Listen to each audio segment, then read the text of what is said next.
আপনার কি মনে হয় একা থাকা মানেই আপনি নিরাপদ? তাহলে এই গল্পটি আপনার জন্য নয়, কারণ রাত 2টোর স্টেশনে অপেক্ষা করা মানেই যে আপনি একা, এই ভুলটা না করাই ভালো। শহর থেকে অনেক দূরে একটা লোকাল ট্রেন স্টেশনে নেমেছিলাম আমি। ঘড়িতে তখন রাত 2:15। স্টেশনে আমি ছাড়া আর কেউ নেই। চারপাশটা অস্বাভাবিক রকমের নিস্তব্ধ।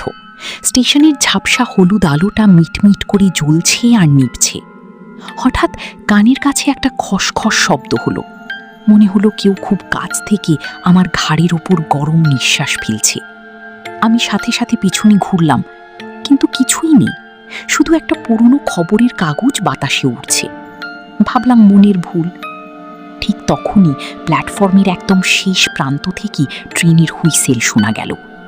কিন্তু অদ্ভুত ব্যাপার, রেল লাইনে কোনো ট্রেন আসার শব্দ নেই, কোনো কম্পন নেই, শুধু কান ফাটানো এক অদ্ভুত আর্তনাদ। ট্রেনটা স্টেশনে এসে থামল, কিন্তু দরজা খুলল না। আমি ভয়ে পাথর হয়ে দাঁড়িয়ে আছি। ট্রেনের জানালার কাঁচের ভেতর দিয়ে ভেতরের দিকে তাকালাম। ভেতরটা একদম অন্ধকার, কিন্তু জানালার ঠিক ওপাশেই কয়েকটা সাদা রঙের হাত কাঁচের গায়ে লেগে আছে। হঠাৎ সেই হাতগুলো কাঁচের ভেতর দিয়ে আমার দিকে এগিয়ে আসতে শুরু করলো, যেন কাঁচটা কোনো শক্ত বস্তু নয়, বরং তরল কিছু। আমি দৌড়াতে যাব, ঠিক তখনই স্টেশনের লাইটটা সম্পূর্ণ নিভে গেল। অন্ধকারে আমি শুনতে পেলাম আমার ঠিক কানের কাছে কেউ ফিস ফিস করে বলছে, তুমি ভুল ট্রেনে উঠে পড়েছ, এই ট্রেন আর স্টেশনে ফিরি না।